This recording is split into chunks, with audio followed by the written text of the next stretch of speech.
Hey there, I'm Dasan Mazing from Dasan Guitars, the African Luthier. So I got a very nice opportunity recently to build a very beautiful instrument for my client, and I'm really excited. This is going to be one of the best instruments I've built, and it's a new collection to what we have already, and I'd like to take you on a journey. Come with me. So when you're making a guitar, the selection of the wood is very, very, very crucial. The rest of the world is used to using cedar, Sitka spruce for their tops, but those species don't grow here in Uganda, at least according to my knowledge, yeah. They don't grow here in Uganda, and we always want to make our instruments, I would say close to 100% Ugandan. Yeah, so we source most of our materials, or if not all our materials, locally. And we have a very fascinating wood I'm going to share with you. In our language, we call it Musambia, that is Uganda. But in English, I think it's called Nile tulip. Yeah, I think it's called Nile tulip. Very beautiful. It has very fascinating tonal properties. Actually, in my culture, the same wood is used to make musical instruments, drums, xylophones. There is another instrument which tends to behave like a violin, sort of like a traditional violin. Very beautiful, and you'll be fascinated by the sound that this wood makes and the properties that it has. Very strong, it is solid, and let me not say much. So we made yesterday. I got to purchase the wood from my very good friend. I won't say her name, but she has wood that has seasoned over years, you know. She has had wood that is 8 to 10, 15 years old. She has kept it that long for the wood to dry. So I was very particular in what I was looking for. And I selected different panels of wood from which we made selection. This is from the same plank of wood, that means it's the same tree. And I'm still caught up in the middle of choosing between some of them. As you can see here, I've marked to make sure that I don't lose track of the grains, because that is crucial when you're aligning the top. So I'm going to be choosing between this selection, and then there is this one. We'll bring the camera closer so that you get a look. And then this one.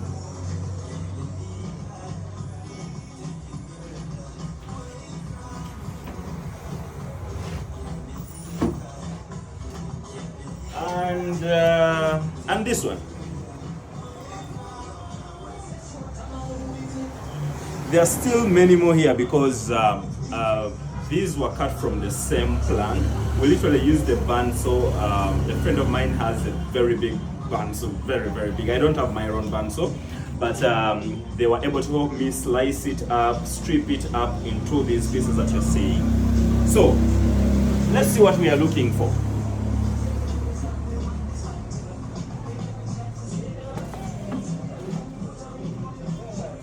So, when you're selecting the wood, it's very important to look out for very tiny details, because a small point of weakness can can affect the aesthetic beauty of the instrument and can come out very broadly when you start doing the finishing. So I'm trying to get some of the best grain alignment that I can find.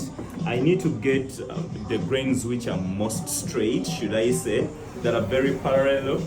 The wood itself and this species of wood itself gives you a blend of both straight grains and intertwined grains. That adds some beauty to it, but I don't want to have a lot of moving patterns on the top of the guitar.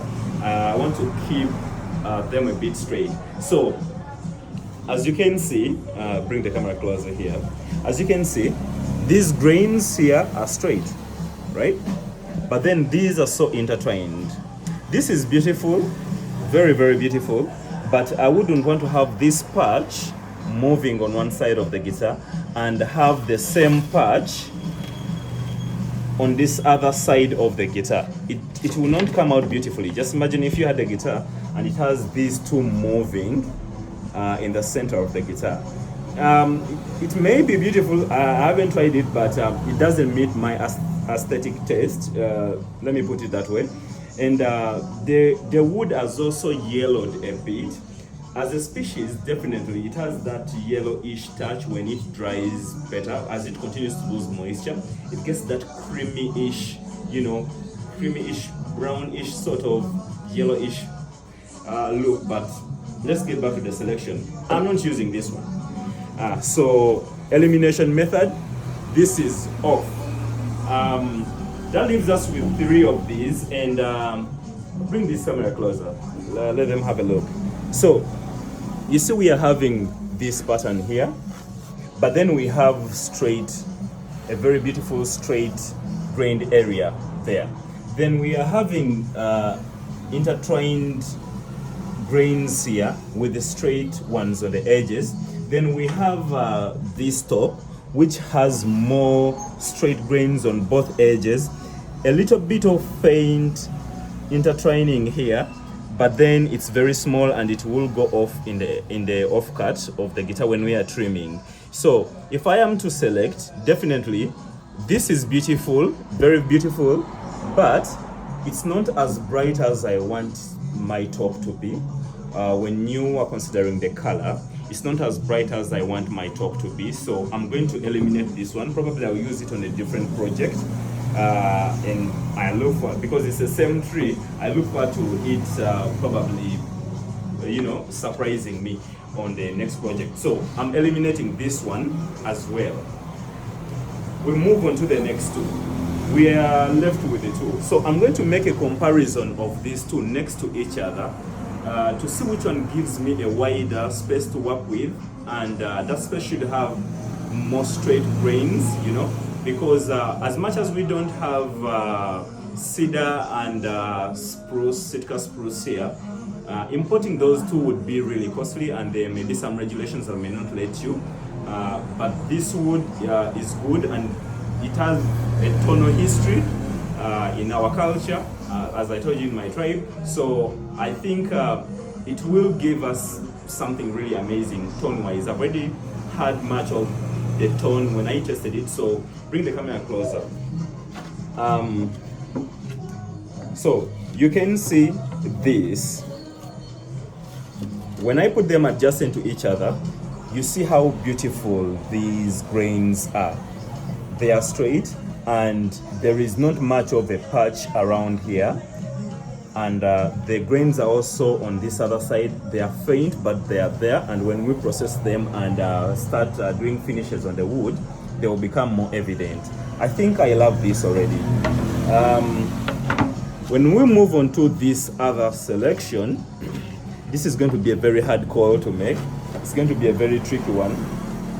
So wow, this is also beautiful. You can tell how straight these are as well. This is going to be rolled out, so the top of the guitar will cover around up to this area. That means we are going to get rid of this part which has this sort of nod. It may not come out beautifully, so the lower bout of the guitar will pass via this side, and then the top bout will end about here. So it leaves us with enough room for the guitar body to fit in. But it's a very hard call, actually. Fascinating. It's a very hard call. I think I'm going to have to choose between these two, and I will choose this one. Yeah, I'll choose this one. I think I like it better. The grains are much more straight. These are a bit curving. Yeah, you can bring it closer. They are not as straight as these, so both are beautiful, but I think I will have to go with this one. Yeah, and oh my god, this is tough. I'm also seeing very tiny holes in this one. I think we can get rid of these. You can see here. We can get rid of them, but that may affect the grain alignment. So I'm going to get rid of this one as well. And also, I think my heart has changed. My preference has changed. So we're getting rid of this one as well. It will work. It's beautiful still, but I'll use it on another project. Like I say, I want this guitar to be very beautiful because I want to give I'm always working so hard to make sure that my clients get the best. And since this is an up-end instrument, it's going to be fully solid wood, the back and sides, and the top is also solid wood as you have seen. So I want to give my client the best value possible. So we are going to go for this selection, which we are going to use for the top. And I can't wait to see how it's going to come out.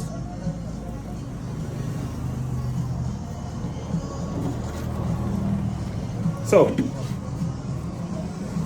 we have chosen this for our top. These are off, they can go back. But the story is not over. We have to choose the back of the guitar and we have to choose the sides of the guitar. And let me put this away, come with me. So this is a lot of mahogany from the same tree trunk, same panel, all this here. I got this yesterday from my same friend as well. It's dry, it's old enough, and it's been sitting around for a very long time, so I'm sure the moisture content in it is very low. But I'm leaving it. I'm going to give it some more couple of days. Actually, both the top and the back, I'm going to give them all the planks more time so that the moisture content can continue to come down a bit before I can start working with it, processing it. So I've already selected, I already went through the wood and I already selected the best grains that I was looking at, but I came up with two choices and I'm going to decide on which one will come out